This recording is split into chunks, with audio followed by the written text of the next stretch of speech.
Well, good morning, everyone, and welcome into our weekly Fan and Press Luncheon as it does continue here, and it's presented to you by O'Neill's Grill. Thank you for joining us on JMU Sports Facebook Live. I'm Curt Dudley from Athletics Communications, and today our lineup does feature JMU head football coach Curt Cignetti, the Dukes, with a 31-24 win over VMI to open up the football championship subdivision playoffs Saturday at Bridgeport Stadium. Their next opponent, North Dakota, that is Sunday night at 6.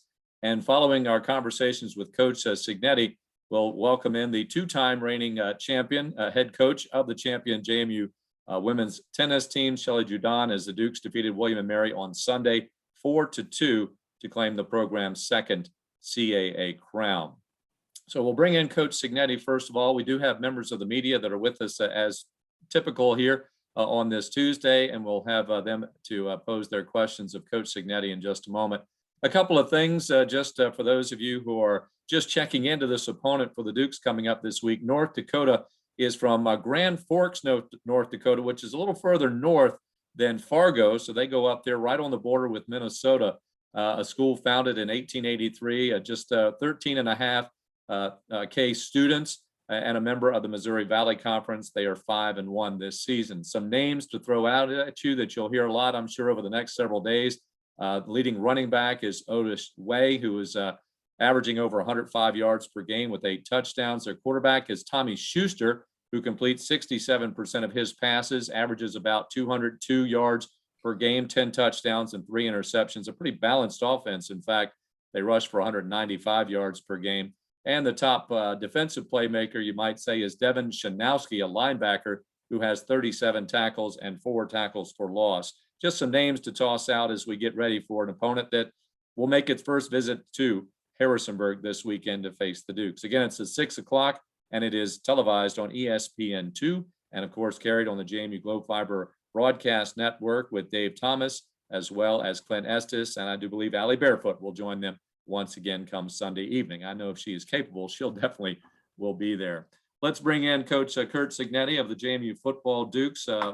Defeating VMI this past weekend. It was a game in which, well, as Coach Signetti said, he knew it was going to be a tough one against the Keydets. It's not the Keydets of some of the most recent past. And then, of course, North Dakota coming in. So, Coach, welcome to a Tuesday. Congrats on the victory. And just where are things? We're looking a little bit at Saturday's game and looking ahead to North Dakota for you and the Dukes. Well, we're knee-deep in preparation right now for North Dakota, a team that we're learning about. Because we haven't seen them on tape.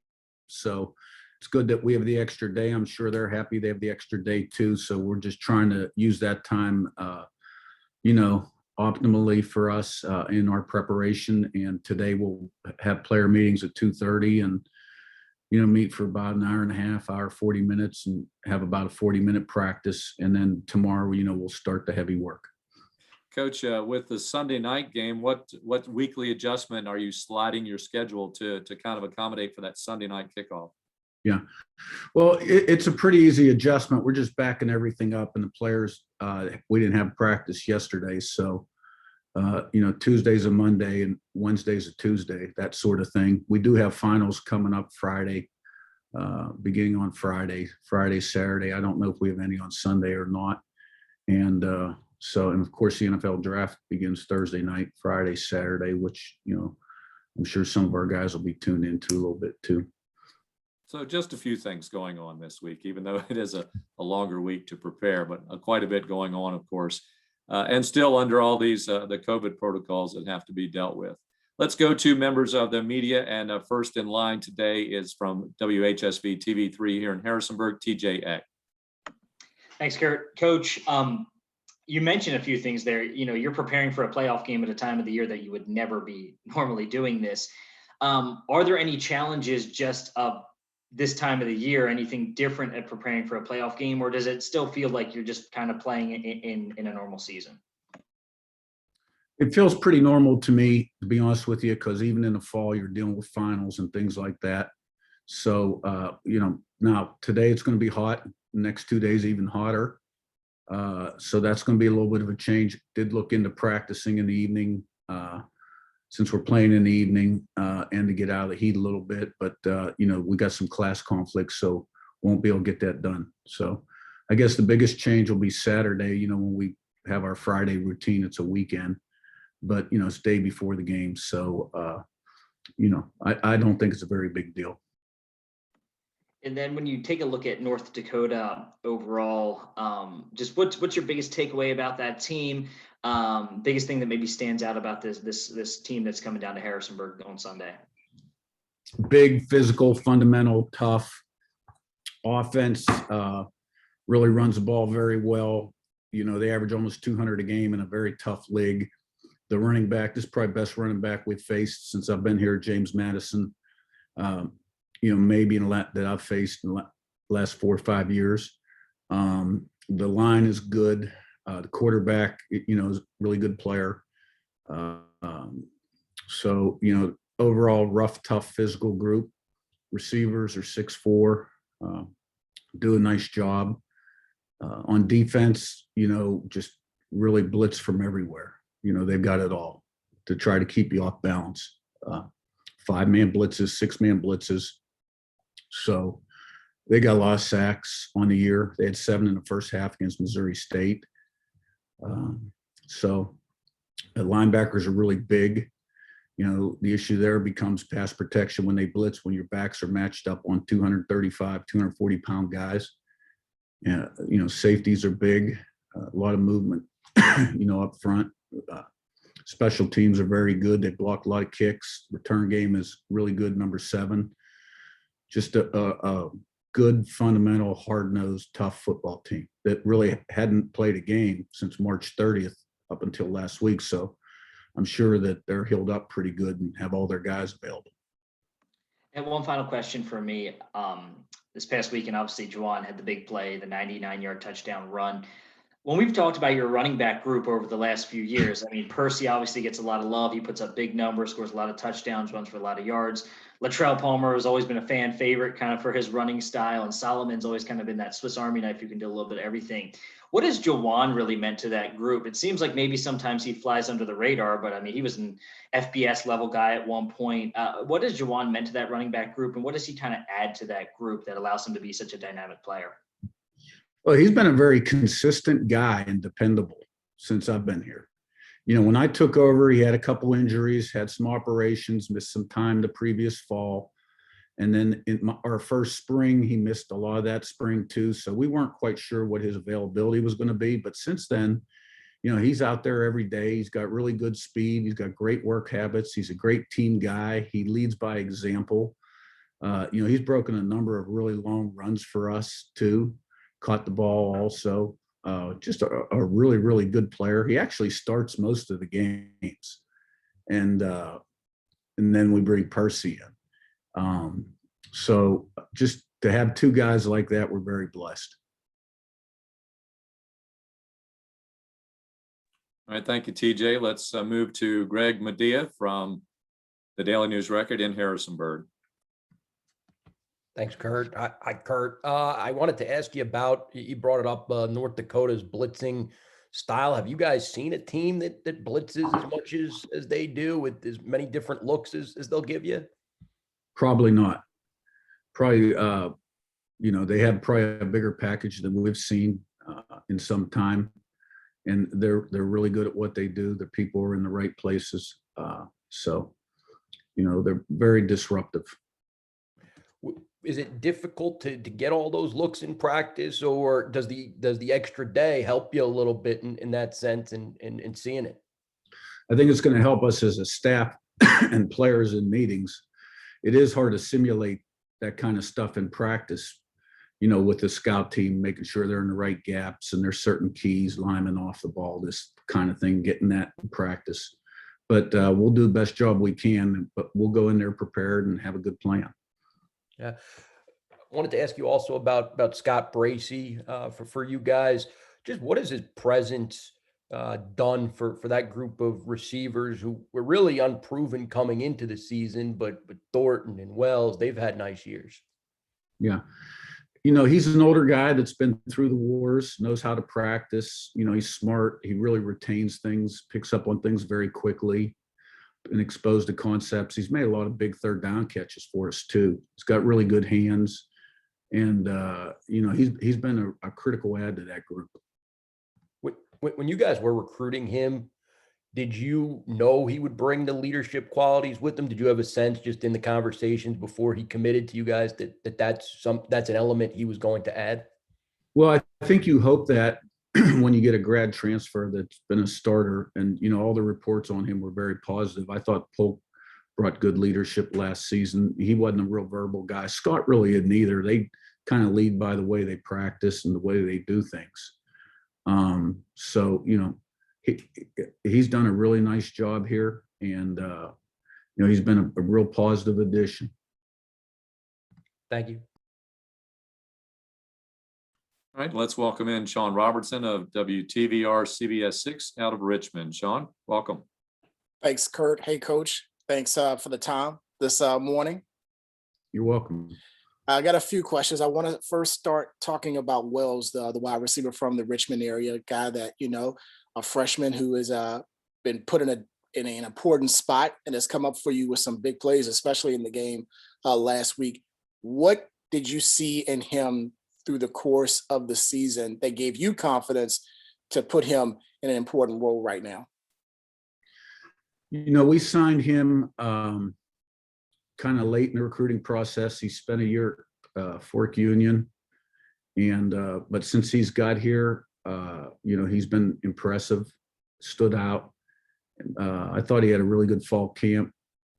Started a little slow in the winter camp, in terms of his ball catching a little bit, but so that's probably why you didn't see him quite as much early in the season. But although he did make a big touchdown catch against Robert Morris, second game of the year, and since then, and he just continues to improve. It's really important to him. He practices really hard. It's real, he's a tenacious guy, very competitive, big, strong. He's got quick hands. He's fast.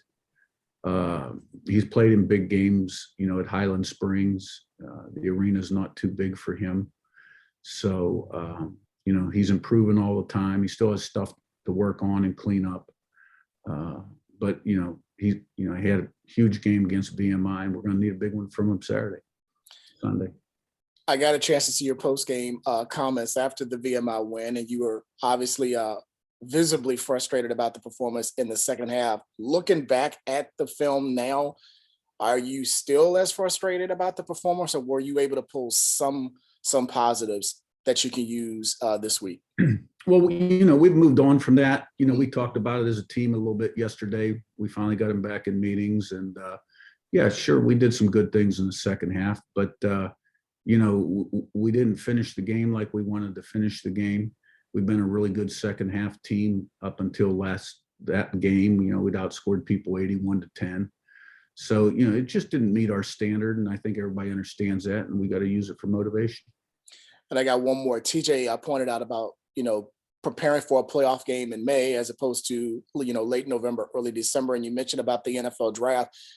Have you had a chance to kind of talk to the guys whose name has been floated around as, possible draftees this week to focus on the task at hand and have the tunnel vision as opposed to what you may hear Thursday, Friday, and Saturday with the draft? Well, we've had discussions with players that really since the fall that potentially, could be NFL free agents, late round draft choices. And, I expect all of our guys to be back in the fall of 21 right now. And I really haven't talked to them yet about the upcoming draft. Maybe I will, a few of them. But, we expect everybody back in the fall. Thanks, Coach. All right, thank you, Sean. Also out of Richmond, let's welcome in from the Richmond Times-Dispatch, Wayne Epps. Good morning, Wayne. Good morning. I wanted to ask you, you touched on this yesterday as far as, not really pulling any punches, and I know you weren't happy with the penalties in particular on Saturday. How do you address that throughout the week of practice, particularly with having some veteran pieces? How do you kind of address the penalties and kind of maybe shoring up some of the discipline side that you weren't happy with in the second half on Saturday? Well, I think it got addressed yesterday in the meetings, and now all eyes are forward in our prep and what we got to do against North Dakota. Maybe we'll touch on that as we get closer to the game in terms of, in a positive way, in terms of things we have to do. So, that message has been sent, and, now all eyes are on this team and preparing today and putting ourselves in the best position. And how do you kind of assess how your secondary is held its own against bigger receivers? Obviously, the big Wesley interception on Saturday was against VMI's big Harris. And then, North Dakota has some big receivers as well. So how do you assess how your DBs have held their own against some bigger receivers, and what maybe enables them to do that? Well, that play Wesley made, that was a huge play in the game. And, he played that perfectly. And now, 14 is, he's a little bit of a matchup problem, and he had his catches. So, but, that was a pass happy offense too. This one's not. This one is run the ball first, and then they'll take their shots. So, we're going to have to, first thing we got to do in this game is stop the run, period. We got to stop the run. We got to contain this running back. And then when the other ones are in there, they like to throw them in space and handle some of the space plays they do off of their runs, and then do a good job of covering them down the field when they take their shots. And I'm confident in our guys' ability to do that. And another question on Wesley in particular. Obviously, when he came in 2019, he became more of a full-time star that year, has held on to that spot. How has he grown, since you come into the program, being a full-time star for the first time in 2019, and now being, a veteran for this group?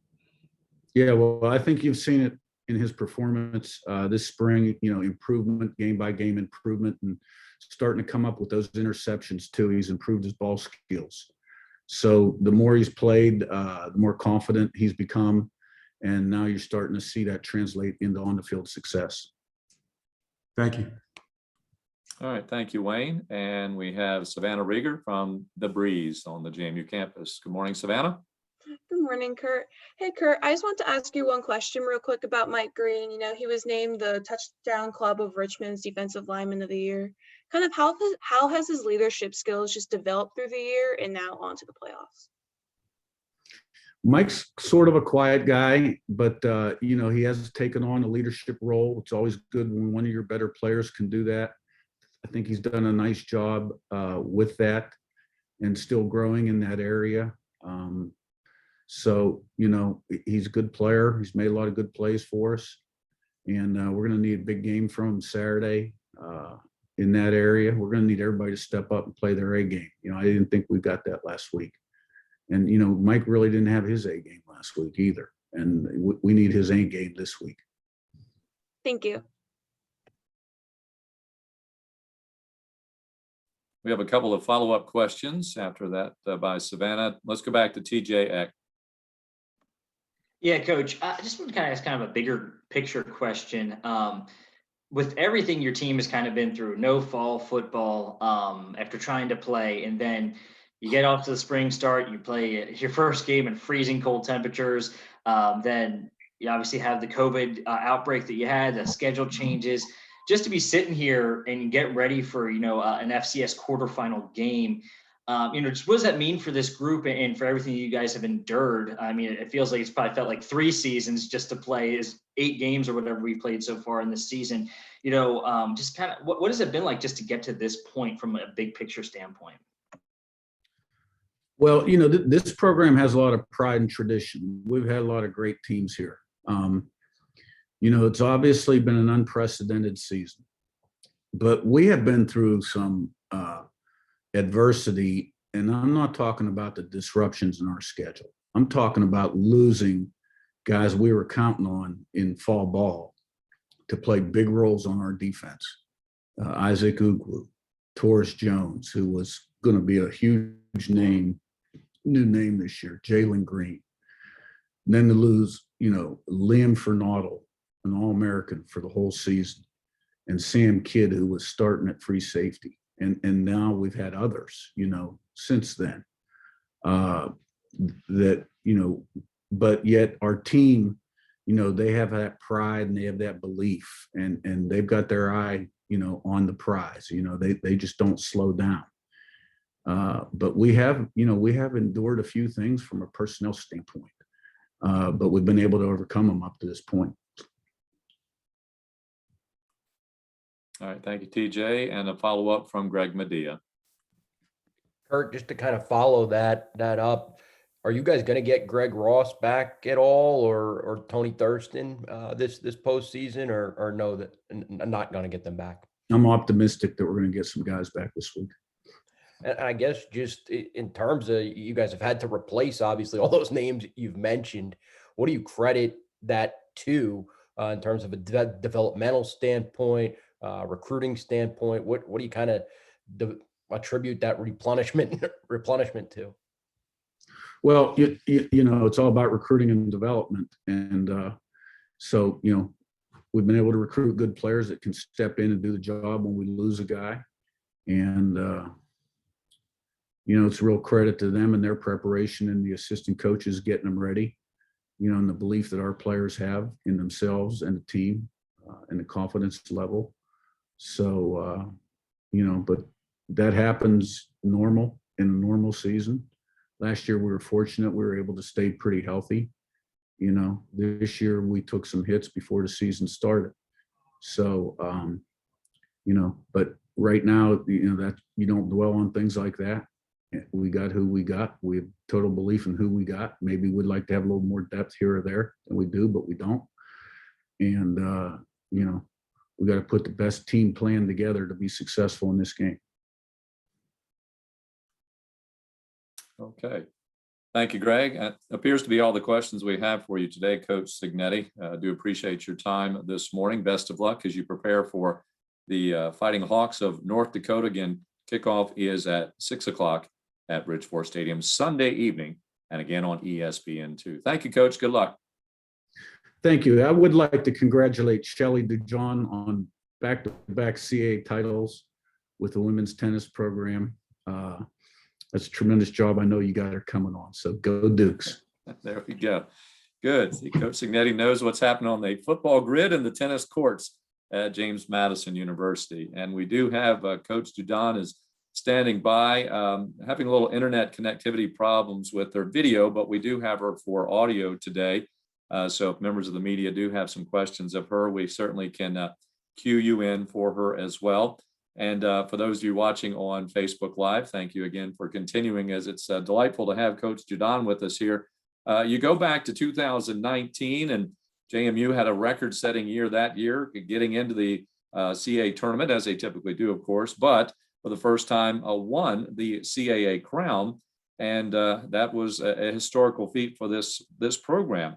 But then to become the #1 seed this year, that was the first historical marker for 2021, going in as a #1 seed, dispatching their first two opponents, 4-love, and then going to the 4-2 victory over William & Mary in what was the third consecutive meeting between the programs for that championship. So welcome in, Shelley. We do have a couple questions I see that are queued up for you. We'll get to those in just a moment, but congratulations once again. There she is. We've got her. All right. Congratulations once again. And if you would share with us the joy that you and your team experienced on Sunday in Williamsburg, beating the Tribe, certainly on their home court as well, just to top that all off. But what a remarkable season and a remarkable year for you and the Dukes. Thank you, Curt. Thank you for having me. I think joy is the word. It's been a long year. It's been a long time coming. I mean, really from 2 years ago. This was left over from last year when everything, you know, came to the abrupt halt and taken away from us. And so I think joy is the right word. You can see it on their faces in pictures and in the video. They just were thrilled to have gotten, you know, to that point. They've worked so hard and made a commitment to each other, to our program, to stay healthy, to stay safe, to keep moving things forward. And so there was a different kind of pressure on us this year that we had to learn to play with, and obviously was on display Sunday against William & Mary at their place. And so I just so excited for the girls to reach their goals and come through a really tough year on top. You have a relatively small unit. I mean, tennis teams aren't real big in total numbers. And to go through this year, with all the things that you have to take into consideration. I haven't seen your team. I've seen a couple of the players, you know, at a distance. And even at that point, I don't know if they knew it was me or if I knew it was them, you know, on occasion. But, you know, that cohesiveness, how did that develop in the culture that you've got going here for the women's tennis program, and how vital was that to winning another title? Oh, absolutely. I think the foundation of our culture being laid when I got here, 3 years ago was key, because it was difficult this year. We pride ourselves on being a family, and we have what that means to us internally. And this year we're telling them, don't eat together, don't see each other, don't hang out. Like, see, that's abnormal to a family who loves being together. But they were able to support each other through the ups and downs of the year. We've been very fortunate, and I'm knocking on wood as I say this, to be pretty much unaffected by COVID as a team. And that's just a testament to the girls' buy-in to our culture and to the goals that we had to make good choices, to, do what they had to do to stay healthy and to stay safe. And so I think culture and our family atmosphere were 100% the difference maker in our season.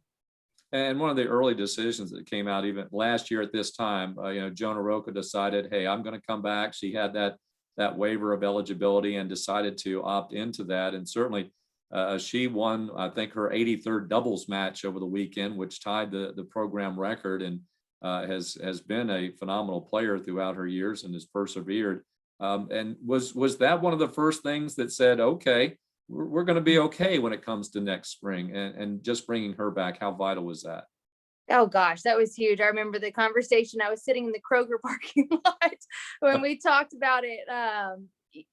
When we first things got canceled, I think in my head it was like, okay, Jonah will be moving on, and then the opportunity for the waiver came out. It was still uncertain of like, I wonder what she'll do. When I got here, she definitely wouldn't have come back, and now 2 years in, her perspective and her experience changed, and so there was hope there. And then she said, if you'll have me, like, I'd love to be back. And that moment was huge. I think it was huge for her because it was her choice. And she was choosing it because she was in a different place. She was in a good place. And man, when she came back in August, this girl has just been loving every minute of this year, despite the circumstances. And that rubbed off on our team. Like, they saw a difference in her, and just the enjoyment and the competitiveness that she was able to bring clearly made a huge difference in our lineup and our success this season. It kind of brought me to a flashback. I think Mark Byington met with Matt Lewis for the first time in a parking lot somewhere too.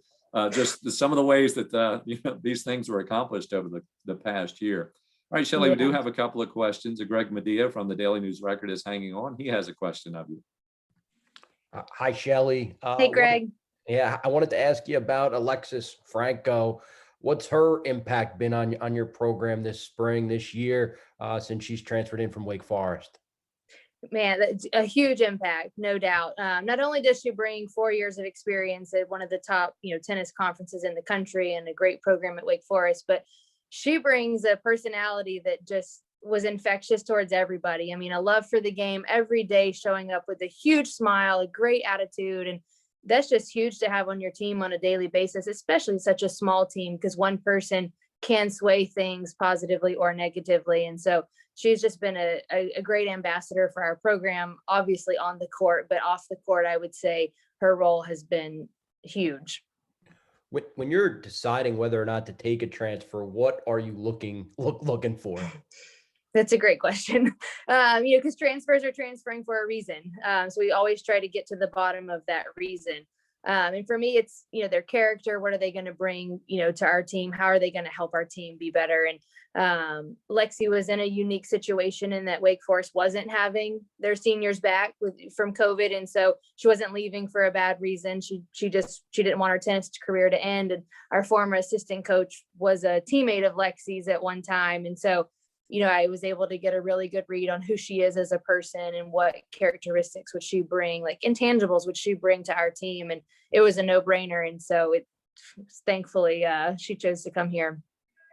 And I guess when you have that type of player going into the NCAA tournament with you guys, what's that do for the rest of the group? What's that do for you as a coach, having somebody with significant experience going in?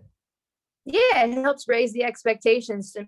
2 years ago when we won and we got to the tournament, it was sort of, big eyes, like first time here, we've never done this. We're playing a top 5 team in the country. And so already our expectations and you have changed going into this season.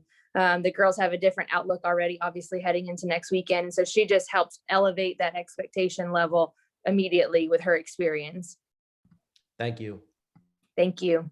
All right, thank you, Greg. And TJ Eck of TV3 also has some questions of you. So go ahead, TJ, smash one at her.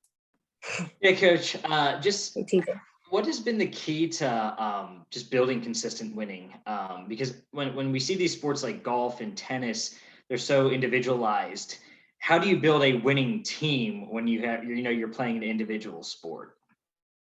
Good question. I think it starts with culture, girls supporting each other because they are coming here. They've only played as individuals. Like it's been all about them. So it's getting them to buy into a culture where it's not about them. It's about the team, and the success of the team has been key. And our girls do that. Like they all have a role in the team. They all serve it really well. But they support each other and they celebrate each other and their successes, which is huge. And this year, really, we've talked a lot about the competitiveness of our team and what does that look like? What do we want to be known for? When someone says, oh, we have to play JMU, it'd be like, oh gosh, like they're so hard to play against. And so we've learned that through the season, and we've learned a lot from our losses, VCU, Charlotte, and ODU. We learned a lot. And I think those matches made us a lot better and have, taught us how to be like a tougher, harder team to play. We worked so hard for every point, every game, every match. And so we've really adapted this mentality that, a tennis match is not just the doubles point. It's not one set of singles, two set of singles. It's all of it, all the way to the third set. And so we pride ourselves on on every court. Someone's got to be able to beat us, work harder than us for that entire time. And I think it's made us hard to beat and given our girls a lot of confidence, no matter what. Like it was a lot of adversity on Sunday. William and Mary had quite a crowd. They were loud from the moment the national anthem ended until the last point. And I just think our girls knowing like, that's fine, bring it. We can handle the adversity. We'll just keep coming. We'll keep working has made a huge difference in our program. And in terms of the type of tennis, do you guys teach, hey, we want everyone to play this certain way? Do you teach individual styles? Hey, play what's best for you. What's kind of the JMU mentality? Do you individualize it, or do you guys try to play maybe similar styles across your team? They all play differently, and they all come here with their own style that they've been doing for 15 years. So we're not necessarily going to try to change their style. We're going to try to add to it. We're going to try to, hopefully they have more than one option of a game style, considering who they're playing. But the biggest thing that we focus on is the mentality, the work ethic, the competitiveness, so that no matter how you play, this is what we're going to give as a team, is the competitiveness, the toughness, we keep coming, we keep bouncing back. Okay, thank you there, TJ.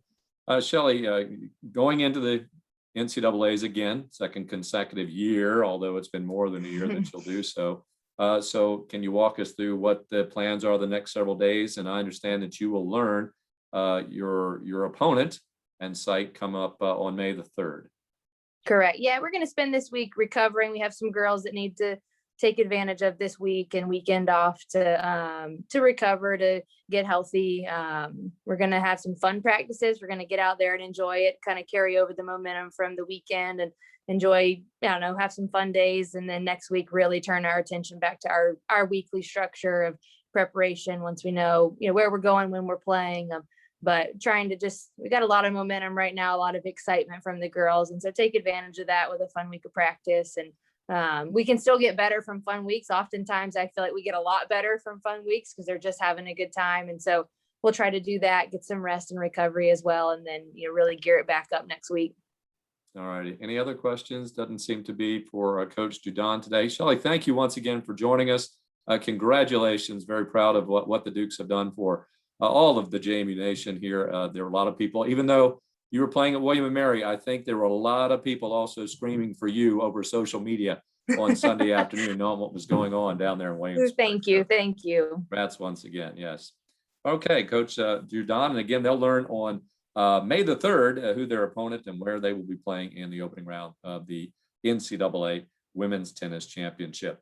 So that'll wrap it up today from our O'Neill's Grill Weekly Fan and Press Lunch. And we'll continue with these as long as we've got the Dukes playing in football, of course. And again, they'll play on Sunday night at home against North Dakota in the quarterfinals of the SCS playoffs. Thank you for joining us once again this week, and have a great Purple and Gold week. Go Dukes.